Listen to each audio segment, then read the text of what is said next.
আজকে ঢাকা শহরের police commissioner বলে নৈশ প্রহরীকে ক্ষমতা দেওয়া হলো জনগণকে গ্রেফতার করার। চিন্তা করেন কোথায় গেছেন আপনি এখন। নাই, কাজে এখন আর বিপ্লবী সরকারের কোনো সুযোগ নাই।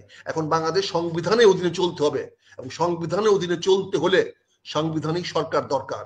সে সরকার যত তাড়াতাড়ি করতে পারবেন ততই দেশের মঙ্গল হবে। মন্দ মন্দ ভালো মন্দের মিশ্রণ হতে পারবে না। আওয়ামী লীগ, বিএনপি, রাজনৈতিক দল যারাই করে না কেন, তারা সব দল করে সবাইকে নিয়ে, ভালো কি নিয়েও মন্দ কি নিয়েও।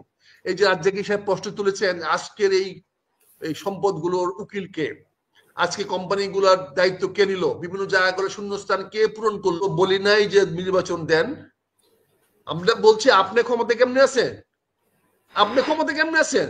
আপনি যে বিপ্লবী সরকার ছিলেন তো 5ই আগস্ট, 7ই আগস্ট আপনি বিপ্লবী সরকার হওয়ার কথা ছিল। আপনি কি করে ক্ষমতায় 8 মাস আছেন? আপনি আলী রিয়াজ সাহেবকে কে নিয়োগ দিল? এই নিয়োগের বৈধতা কে? আলী রিয়াজ সাহেব যে বাংলাদেশ সরকারের জনগণের টাকা খাচ্ছেন, এই টাকার অনুমোদন কে দিল? আজকে এজ অন টুডে বাংলাদেশের বর্তমান সংবিধান অনুযায়ী এই বর্তমান সরকার কি বৈধ? এই অবৈধ সরকারের অধীনে আমরা কেন চলবো 7 মাস? 7 মাস চলে যাচ্ছে, এখনো কেন অবৈধ সরকার? হয় বিপ্লবী সরকার ঘোষণা করেন আজকে। নাহিদ কেন রাজনৈতিক দল করলো? আমি তো মনে করি নাহিদ উচিত ছিল দাঁড়ে পল্টনে দাঁড়ায় দাঁড়ায় বলতো যে আজ থেকে বিপ্লবী সরকার শুরু হলো, আমি ঘোষণা দিলাম, দেখি আমাকে কে বাধা দেন, দেখি আমার বিরুদ্ধে কে দাঁড়ান। আমি আজকে থেকে বিপ্লবী সরকারের ঘোষণা দিলাম। এই বিপ্লবী সরকারের প্রধান ডক্টর ইউনূস এবং আমরা সবাই আছি। এই ঘোষণা যদি সেদিন সোহরাওয়ার্দী মানিক মিয়া বিরুদ্ধে দিতেন, তাহলে দেখতাম কে বাধা দেয়, কে বাধা দেয় আমরা সেটা দেখতে পারতাম। কিন্তু কেউ তো বাধা দিল না। তাহলে আপনি সাংবিধানিক সরকার হলেন কি করে? সাংবিধানিক সরকার হওয়ার পরে আপনি কি করে ক্ষমতা থাকলেন? সেদিন থেকে আজ পর্যন্ত আপনি কি করে ক্ষমতায় আছেন? এই ক্ষমতার বৈধতা কোথায়? গণতন্ত্র যদি থাকে, সংবিধান যদি থাকে, তাহলে সরকার জনগণ কর্তৃক নির্বাচিত হইতে হবে, এর কোনো বিকল্প নাই। সংবিধান তো এখন আর চাচ্ছে না, নতুন সংবিধান চাচ্ছে। সংবিধান চাচ্ছে না বদলান ক্ষমতা থাকলে, কিন্তু এখন তো আছে। আপনি সংবিধান পরিবর্তন করে ফেলেন, ক্ষমতা থাকলে করে ফেলেন, আমার তো মানা নাই। কিন্তু যতক্ষণ পর্যন্ত পরিবর্তন না করবেন, যতক্ষণ পর্যন্ত আপনি সংবিধান মানা না করবেন, মানতে হবে। আজকে ঢাকা শহরের পুলিশ কমিশনার বলে নৈশ প্রহরীকে ক্ষমতা দেওয়া হলো জনগণকে গ্রেফতার করার। চিন্তা করেন কোথায় গেছেন আপনি এখন। পুলিশ কমিশনার হুকুম দিয়ে দেয়, রাজ্জাক সাহেব বলেন এখন গ্রেফতার করে নিয়ে আসবে, আপনাকে নিয়ে চলে যাবে নৈশ প্রহরী। রাত্রে যারা দোকান পাট মাঠে পাহারা দেয়, তারাও আপনাকে রাস্তা থেকে অ্যারেস্ট করে নিয়ে যেতে পারবে। আরে ভাই, চুর না ডাকা আছে তো প্রমাণ হবে কোর্টে গেলে পরে। এর আগে যদি আপনি ডাকে তাকে অ্যারেস্ট করে নিয়ে যেতে পারেন, এবং একটা পুলিশ কমিশনার একটা সভ্য দেশে যদি এরকম হুকুম দিতে পারে, তাহলে আমি জানি না দেশে আইনের শাসন কোথায় আছে। আমি জানি না দেশে আইন আছে কিনা, আমি জানি না দেশে আইন শৃঙ্খলা আছে কিনা, আমি জানি না দেশে আপনাদের উকিল, আদালত, কোর্ট কাছারি, রেজিস্ট্রেশন দরকার আছে। কারণ আজকে বলছে পুলিশ একটা নৈশপ্রহরী অ্যারেস্ট করতে পারে, কালকে বলবে পুলিশ সাজাও দিতে পারে। যদি কালকে বলে দেয় যে আমি সাজা দিয়ে দিব, আপনি কি করবেন? কমিশনার সাহেব বলে দিল ধরে নিয়ে আসেন, আমি সাজা দিয়ে দিব, আপনি কি করবেন? আচ্ছা, দেশটাকে কোন জায়গায় নিয়ে যাচ্ছেন? আমি এই জন্য বলছি, আপনি একটি অবৈধ সরকার, বর্তমান সরকার সম্মিলিত অবৈধ সরকার। বৈষম্য ছাত্র আন্দোলন রাজনৈতিক দল করার পর থেকে, এবং তাদেরকে সাংবিধানিক এই বাংলাদেশ সংবিধানের অধীনে অনুমোদন দেওয়ার জন্য নির্বাচন কমিশনার আজকে একটা ঘোষণা দিয়েছে, তার নতুন দল নিবন্ধন করার জন্য ঘোষণা দিয়েছে। তারা যদি নিবন্ধন ঘোষিত হয়, তাহলে এখন ছাত্র বৈষম্য ছাত্র বলে কোনো কথা নাই। কাজে এখানে বিপ্লবী সরকারের আর অবস্থান নাই। এখানে দেয়াল লিখন মুছে গেছে, এগুলো হোয়াইট ওয়াশ হয়ে গেছে। এই হোয়াইট ওয়াশ দেওয়াল মুছনের পরে এখন সংবিধানের বাইরে কিছু করার সুযোগ নাই। কাজে সংবিধানের মধ্যে থাকতে হলে এই সরকারকে বৈধ হতে হবে। এই সরকারকে নতুন নাগরিক কমিটি, নাগরিক রাজনৈতিক দল হয়ে যাওয়ার পরে আর কোন বৈষম্য ছাত্র বলে কেউ নাই। কাজে এখন আর বিপ্লবী সরকারের কোনো সুযোগ নাই।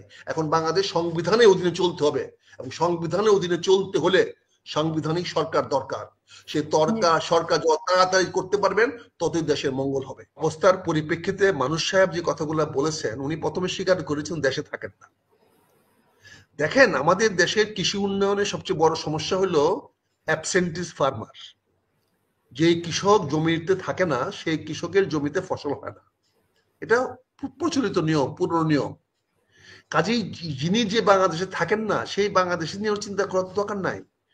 উনি তো ওই বিদেশ থেকে চাকরি করে আয় করে দেশে আনতে পারেন নাই, উনি দেশ থেকে জমি বিক্রি করে বাড়ি বিক্রি করে নিয়ে চলে গেছেন।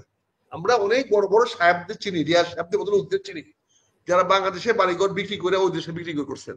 গুলশানের মূল মালিক গুলা এখন গুলশানে নাই, তারা গিয়া নিউ ইয়র্কে ওয়াশিংটনে বাড়ি কিনছেন, কিন্তু এগুলো বিক্রি করে দিয়ে গেছেন, টাকাগুলো নিয়ে গেছেন। আমি একটা কথা বলতে চাই এখানে, একটু বিনয়ের সঙ্গে সবার সাথে বলতে চাই। দেখেন, ইস্ট ইন্ডিয়া কোম্পানি আমাদের 200 বছর শাসন করেছে। তাদের ধর্ম ছিল আলাদা, ভাষা ছিল আলাদা, তারা ছিল একটি প্রতিপক্ষ, তাদের সংস্কৃতি কালচার সব ছিল আলাদা। তখন তারা ছিল একটা আলাদা গোষ্ঠী, আমরা বাকি ভারতীয় ছিলাম এক। তারপরে এর আগে ছিল মোগলরা শাসন করেছে আরো 800 বছর। মোগলদের ধর্ম এই ভারতের ছিল না, তারাও ধর্ম ছিল আলাদা, সংস্কৃতি ছিল আলাদা, ভাষা ছিল আলাদা, তারা ছিল প্রতিপক্ষ। আমরা সবাই ভারতবর্ষে ছিলাম এক, আমরা ছিলাম ঐক্যবদ্ধ। তারও আগে ছিল হুনেরা, তারও আগে ছিল পালিতরা, তারও আগে ছিল বৌদ্ধরা, তারা আগে ছিল হিন্দুরা, তারাও কিন্তু বিদেশি, তাদের ধর্ম তাদেরও সংস্কৃতি ছিল আলাদা। বিভিন্ন সময়ে এই সমস্ত বহিরাগতরা আমাদের দেশে আসছে, আমরা তাদের সঙ্গে আপোষ করেছি। তারা আমাদেরকে বিভিন্ন ভাবে ধোঁকা দিয়ে ভাউতা দিয়ে আমাদেরকে অনুপ্রাণিত করেছে, আমাদের সংস্কৃতি বদলাইছে, আমাদের ভাষা বদলাইছে, এমনকি আমাদের ধর্ম বদলাইছে। এই ধর্মান্তরিত হইতে হইতে আমরা শেষ পর্যন্ত ব্রিটিশ আমলে বা মোগলদের আমলে আমরা মোগল শাসকদের প্ররোচনায়, তাদের অনুপ্রেরণায়, তাদের অনুকম্পায়, তাদের সুযোগ সুবিধা পায়ে আমরা মুসলমান হয়েছি। ইংরেজ আমলে এসে আমরা এই মুসলমানরা আবার অত্যাচারিত হয়েছি। তারপরে আমরা পাকিস্তান সৃষ্টি করেছি, একটি ধর্ম ছিল এক, কিন্তু ভাষা ছিল সংস্কৃতি আলাদা, কিন্তু তখনও আমরা আবার বিভ্রান্ত হয়েছি। মুসলমান নাম দিয়ে আমাদেরকে শাসন করেছে, শোষিত হয়েছি, তখনও আমরা কিন্তু বাঙালি নামে এক হয়েছিলাম। আমাদের তখন স্বার্থ ছিল এক, পাকিস্তানের বিরুদ্ধে আমরা লড়েছি। 47 সনে একই ধর্মের লোক শাসনকর্তা হয়েও আমরা আমাদের লক্ষ্য অর্জন করতে পারিনি। 71 মুক্তিযুদ্ধে আমরা বাঙালি জাতির উন্মেষ হয়েছে। এখন এখানে আমরা সব একাকার হয়ে গেছি। আমরা এখন শাসকও এক, ধর্ম এক, ভাষা এক, চিন্তা চেতনা স্বার্থ সব এক, কিন্তু স্বার্থের বেলায় সবকিছু এক, কিন্তু স্বার্থ এক নয়। আজকে বৈষম্য আন্দোলনের পরে যেটা আরো স্পষ্ট হয়ে গেছে সেটা হচ্ছে, এতদিন আমরা কেউ বাঙালি, কেউ বাংলাদেশি, কেউ এগুলো বলে আমরা একটু ঐক্যবদ্ধ হওয়ার চেষ্টা করেছি, আমরা এক হওয়ার চেষ্টা করেছি, আমাদের স্বার্থকে এক করার চেষ্টা করেছি, আমরা চেষ্টা করছি সবাই মিলে ভালো মন্দ মিলে থাকতে। কিন্তু এখন আমরা এসে দেখেছি যে আমরা আর ঐক্যবদ্ধ নই, আমরা ভালো এবং মন্দ। বৈষম্য ছাত্র আন্দোলনের পরে আমাদের মধ্যে স্পষ্ট ধারণা হয়েছে যে আমরা ভালো ভালো, মন্দ মন্দ, ভালো মন্দের মিশ্রণ হতে পারবে না। আওয়ামী লীগ, বিএনপি, রাজনৈতিক দল যারাই করে না কেন, তারা সব দল করে সবাইকে নিয়ে, ভালো কি নিয়েও মন্দ কি নিয়েও। এই যে রাজ্জাকি সাহেব প্রশ্ন তুলেছেন, আজকের এই সম্পদগুলোর উকিল কে, আজকে কোম্পানিগুলোর দায়িত্ব কে নিল, বিভিন্ন জায়গাগুলো শূন্যস্থান কে পূরণ করলো, এগুলো আমাদের রাজনৈতিক দলের লোকেরাই পূরণ করেছে ভাই, রাজনৈতিক দলগুলোই পূরণ করেছে। কারণ তাদের মধ্যে খারাপ না হলে তো আমরা বাঁচতে পারবো না, টিকতে পারবো না। আমার সভাপতি টিকতে পারবে না তো খারাপ লোক না হলে, তার সিকিউরিটি কে দিবে, তার এসএসএফ সিএসএফ কে বানাবে, সরেন সরেন মহারাজা আসতেছে, এটা কে বলবে? ভালো লোক বলবে, তাদেরকে পালতে হবে। আজকে পত্রিকাগুলো দেখেন, আজকে টেলিভিশন গুলো দেখেন, 71 টেলিভিশন বলেন, মালিক চেঞ্জ হয়েছে, আরেকজন তো এসে গেছে মালিক, মেঘনা তো এসে গেছে, মেঘনা তেলের দাম তো কমে না। কেউ তো প্রশ্ন করেন না মেঘনা তেলের দাম কেন কমে না, ফ্রেশ তেলের দাম কেন কমে না, একজন তো প্রশ্ন করেছেন? আজকে বসুন্ধরার মালিকের প্রতিদিন, তারপরে টেলিভিশনের সব চেঞ্জ হয়ে গেছে, সম্পাদক চেঞ্জ হয়ে গেছে, কিন্তু নতুন সম্পাদক কারা আসছেন?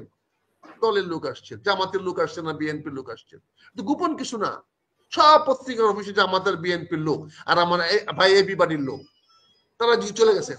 আজকে বিভিন্ন উকালতিতে এবি পার্টির লোক, আপনি যে এখানে যে কোর্ট কথা বলছেন, সেই কোর্টে গিয়ে দেখেন সব এবি পার্টির লোক, সব এবি পার্টি ব্যারিস্টার সাহেবরা গিয়া সব জমা হয়েছে।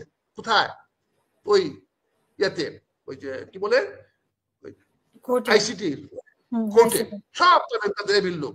আপনি দেখেন বিভিন্ন ব্যাংকের জামাতের লোক, সব ব্যাংকগুলো জামাতের লোক, ডিসিএসপি দেখেন সব জামাতের লোক। শূন্যস্থান পূরণ হয়েছে, কাকে দিয়ে পূরণ হয়েছে? ভয় পাচ্ছেন কেন বলেন? এরা বিএনপির, এরা জামাতের। কই আপনি তো ভালো মন্দ বিচার করছেন না, এখানে ভালো বলছেন না। এখানে তো তার মানে রাজনৈতিক দল যখন ক্ষমতায় আসবে ভালো মন্দ নিয়ে আসবে, কিন্তু আজকে কিন্তু আমাদের স্বার্থ এক না। আজকে আমাদের বলতে হবে আমাদের স্বার্থ এক না। আওয়ামী লীগের স্বার্থ মানে জামাতের স্বার্থ না, জামাতের স্বার্থ মানে বিএনপি স্বার্থ না। আজকে ডক্টর ইউনূস সাহেবের স্বার্থ মানে জামাতের শামসুল ইসলাম সাহেবের স্বার্থ না, শামসুর রহমান স্বার্থ না।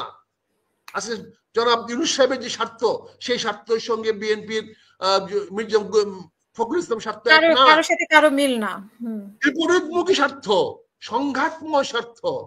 এখানে যদি আপনি একটা সুস্পষ্ট সংবিধান রচনা না করেন, এখানে যদি সুন্দর আইনের শাসন না আনেন, এখানে যদি নির্বাচিত সরকার প্রতিষ্ঠা না করেন, তাহলে আপনি এর থেকে বেরিয়ে আসতে পারবেন না। আমাদের মধ্যে স্বার্থ অনৈক্য। এখন আমরা কেউ এক স্বার্থ না, দুই ভাই বোন এক স্বার্থ না। আমার বাবা থাকতে আমরা সবাই একসঙ্গে ছিলাম, বাবা মারা যাওয়ার পরে বাবা মারা যাওয়ার পরে আমি ভাই বোন সবাই আলাদা হয়ে গেছি। বাবার কবরের জায়গাটুকু ছাড়া বাকি সবটুকু ভাগ করতে চাই, বাবার কবরের জায়গাটুকু অনেকে ভাগ করতে চাই। আমরা এখন এক নই, আমাদের স্বার্থ ভিন্ন, আমরা এক স্বার্থে থাকি না। কাজে আমরা সবাই সবার স্বার্থের পক্ষে কথা বলছি, আমরা জনগণের পক্ষে এখন কেউ কথা বলছি না। বিএনপি বলছে না, জামাতও বলছে না, জাতীয় পার্টি বলছে